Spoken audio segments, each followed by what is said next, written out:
Hi everyone, thanks for clicking on today's video. My name's Oscar and welcome to my channel. Right off the bat, just wanted to say, please, kind of excuse my little get up at the moment. I'm in my Oxford trench coat at the moment and I am running late to family brunch, but I realised that I won't actually have time to film this anytime later today. So I just wanted to kind of get this down and then I can jet off. So I'm kind of fully dressed and ready to go. But you know what, I look great for the camera, so. So we're going to take a bit of a break from my usual contents to do a subscriber requested video. We're going to talk about my experience in the legal industry.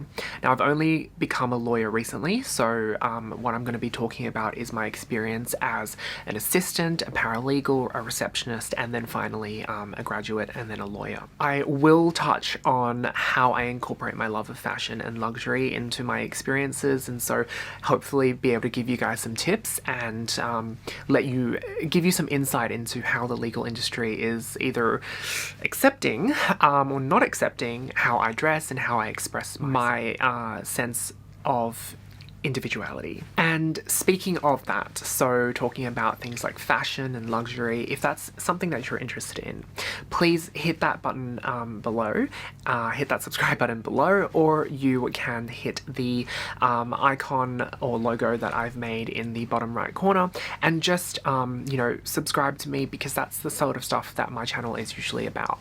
I love fashion, I love luxury, and I talk about that sort of stuff all the time.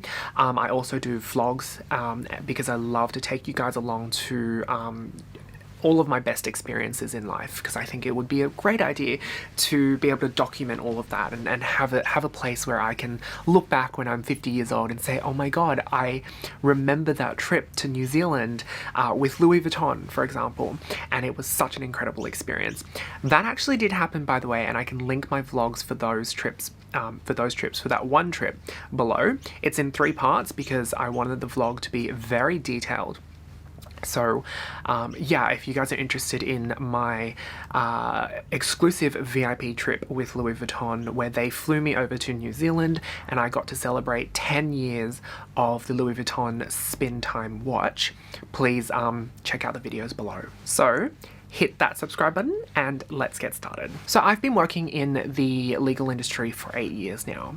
I started when I was 18 and I'm now 25, and I have been in big firms and small firms. I've worked as I said, a receptionist, an assistant, a paralegal, and now a full-fledged lawyer. So I have a variety of experience and I have many different perspectives that I have seen the legal industry from. So I'm sure, as many of you know, the legal industry has a bit of a reputation for 3 things: being very old school or classic, being very stressful and competitive, and just generally difficult to survive. And I don't mean that in the literal sense. I'm not sure about the suicide rates in the profession and whatnot, but that's not what I'm talking about.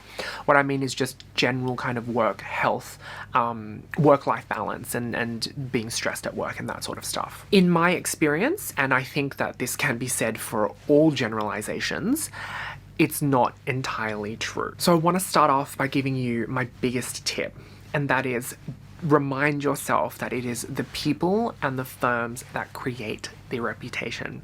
The industry itself, the law, there's nothing wrong with it. So what I mean by that is, you need to find yourself the right firm and be with the right people and colleagues to make you happy and keep you in the legal industry. Every firm works very differently. Every firm is run differently. I've been at a firm that generally encouraged people to be very competitive, highly strung, and just not a very good environment to work in. It was very, very stressful. Don't get me wrong though, the people themselves were very friendly, very lovely, and I made some great friends working at that firm. But the things I didn't like was made to feel that I had to work back, otherwise I would be less competent compared to my colleagues, or I'd be passing up a promotion and my other colleagues would be promoted before me. And that sort of environment, and that's what management and that firm created in that environment. That feeling where you had to work back, and if you didn't, you were made to feel like you were losing a race. And I think it's that sort of negativity and that sort of attitude that has created the reputation that the legal industry has. Unfortunately, it has been a few bad eggs that has basically stained the industry as a whole. And I can assure you that don't think of the whole legal industry like that, because it's not. I have also been so I left that firm, and I have then moved on to another firm later where it ended up being fantastic. The people were friendly, the environment was very relaxed, everything was amazing. There was really little stress from the workload as well. And I can confirm, having been an assistant and a receptionist and a paralegal, that even though those pressures, such as getting high billable targets, being competitive, having to stay back, those pressures are generally placed on the fee earners, so the lawyers. But as an assistant to those lawyers, as a paralegal helping a lawyer write an advice, and you know that that lawyer has a deadline because they're stressed that they need to meet the deadline by tomorrow 10 a.m. Obviously, as his assistant or her assistant, I'm going to feel an obligation to stay back. And then I've also got other assistants and other paralegals and receptionists, maybe not a receptionist, but assistants and paralegals who are also staying back because they're helping out their associates and their lawyers. And so even at an assistant level and a paralegal level, that competitive environment seeps into your body and seeps into your mind, and it just makes you feel the same pressures as the fee earners.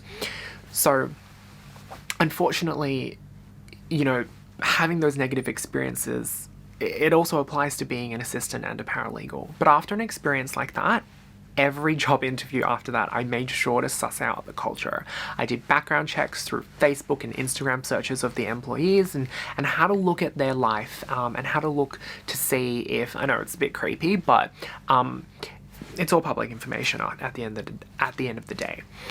So I did all of that and I had a look, and I always made sure to kind of try my best to pick a firm that had a culture that resonated with how I feel. Having spoken so negatively so far, I wanted to kind of give you guys the reality of the situation and what happens when you actually find a firm that fits you and your lifestyle. And I did. And the next firm I worked at, it was incredibly friendly, the environment was fantastic, the workload was not stressful.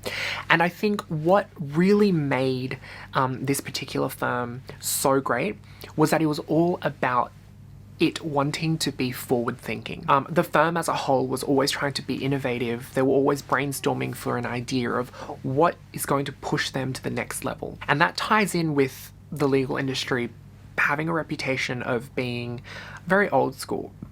And the truth is, it's not true.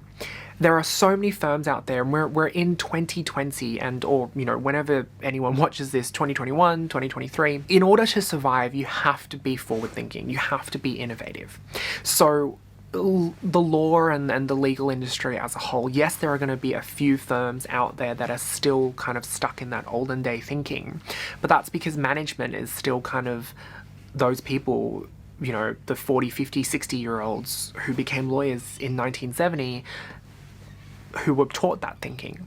But nowadays, more modern firms, younger firms, where you have younger people in their 30s and 20s stepping up into management roles, they are being innovative, they're being creative, and through that, they are creating such an incredible work environment. I'm not talking about my current firm, and none of these firms that I'm speaking about is my current firm, because obviously I don't really want to talk about them, good or bad. It's just, I think, potentially an HR nightmare, so I'm just avoiding that. But one of the previous firms that I worked at had these basically these focus groups where they were trying to think about what the next step is for the firm in terms of growth, and it permeated through the whole firm. The culture that they created was one that allowed me to create to be myself, basically. As an example, their dress code was very lax. Yes, you still had to wear suits, you still had to wear formal wear if you're going to a meeting with a client, and you had to be reasonable. You wouldn't just be able to wear jeans and a t-shirt to work, right? It's still work wear, but it's not like those firms where they're forcing you to wear a full suit to work. For me, I wore a collared shirt, some proper pants, and proper shoes, you know, whether that's black leather shoes or a different colored leather shoes, but just something appropriate. And then that was the base that was the foundation that I was given. And then basically I just added my own flair and I added my own individuality. I carried whatever handbag that I felt like carrying that day.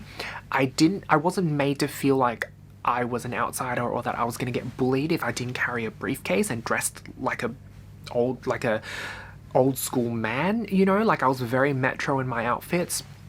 I carried whatever handbag I wanted. I changed up my shoes. Sometimes I'd wear black leather boots with heels on them. Sometimes I'd wear like navy suede shoes. I changed it up, all within reason. My pants, sometimes I would have high-waisted pants. I would wear color, bright colors. I'd wear slim pants, cropped pants, just anything that kind of allowed me to express my individuality. And to give you guys a really good example of like what I would wear to work. Recently I did a video on work outfits because I did a shopping haul for work, for workwear. I'll link that video below, go check that out. It has some incredible outfits that I put together from the stuff that I bought recently. And I haven't been able to wear it to work, but I've kind of tried to wear it at home. And I explained that a little bit in the video, so go check that out, it's linked below. But yeah, my point is, it's just so easy to incorporate fashion and luxury into your everyday workwear. Instead of a tie, as an example, I'd wear my necklaces, I'd wear, a scarf, and I had my Louis Vuitton scarf and Hermes necklace. I'd have my Hermes Birkin. It's so easy to incorporate fashion and luxury into the legal industry. Don't think that the legal industry is going to kind of box you into just those sorts of outfits or that sort of environment and that sort of mentality, because it's not. It is actually quite amazing. And again, the biggest tip is, if you're at a firm that is like that and you're not happy, don't think that it's the legal industry as a whole. Don't think, oh my god, no matter what firm I go to, they're all going to be like this. It's not. There are firms out there that are, and the majority of firms out there actually, I've had more good firms than bad that I've worked at in terms of, upturning that reputation of being old school and being competitive and stressful. So in terms of the actual work, I think the most important thing is to spend your younger years doing exploration or experimentation. Even if you think you won't like it, you should just go and try it out. The last thing that you want is to settle into a field or an area of law and then realize you don't like it, but in the blink of an eye, you've been there 10 years, you're 35, and you're like, crap, I can't reskill and change from, say, family law to conveyancing because I'm so old and it's just so difficult. I'm not saying that that's not possible. Of course, there are tons of people out there who are 35, 40, 45 doing complete career changes. Power to you. Nothing wrong with that, and it's not impossible. It's just not an ideal situation. So you might as well spend your earlier, younger years doing exploring the different areas of law. If you're studying, or if you're, just graduated, take advantage of maybe a rotation program. If you're an assistant or a receptionist, take advantage of being, able to help a multitude of different lawyers. When I was a paralegal in a different firm back maybe 4 years ago, I was a paralegal and I was able to help a conveyancing lawyer as well as a property lawyer. They are different. I was able to help a criminal lawyer, and I was also able to help a commercial litigation lawyer as well. So I was able to dabble and basically have my eyes open in 4 different areas of law through that one job. So I reckon if you have the opportunity, you should definitely take it. explore as much as you can. Every area of law is different. You could have family law, which is generally very active in the sense that you go to court a lot because you have, you know, divorce disputes, parental disputes as well over custody and stuff. So you generally go to court a lot. Or you could have like, you know, maybe conveyancing, and it's very paper-based, you know, it's just buying and selling properties. You don't really go to court 99% of the time. It's just, you know, looking through contracts and just exchanging paperwork. Every area of law is different. And so it's not possible for me to tell you what the actual work is like, which makes it more important for you to go and find out for yourself. Do exploration, you know, don't be afraid to apply for a job that's not exactly what you wanted. I wanted, when I was 18, to come out and I wanted to be a paralegal straight away. I wanted to be a paralegal, and then I wanted to be a paralegal up until I was 23, 24, where I could then be a lawyer.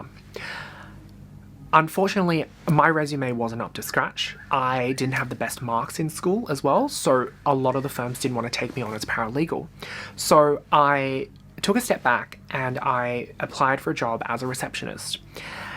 Still in a law firm, because the mentality for me was that I wanted to be in a law firm and have exposure to legal work. So I applied for a job as a receptionist at a law firm, and I got it.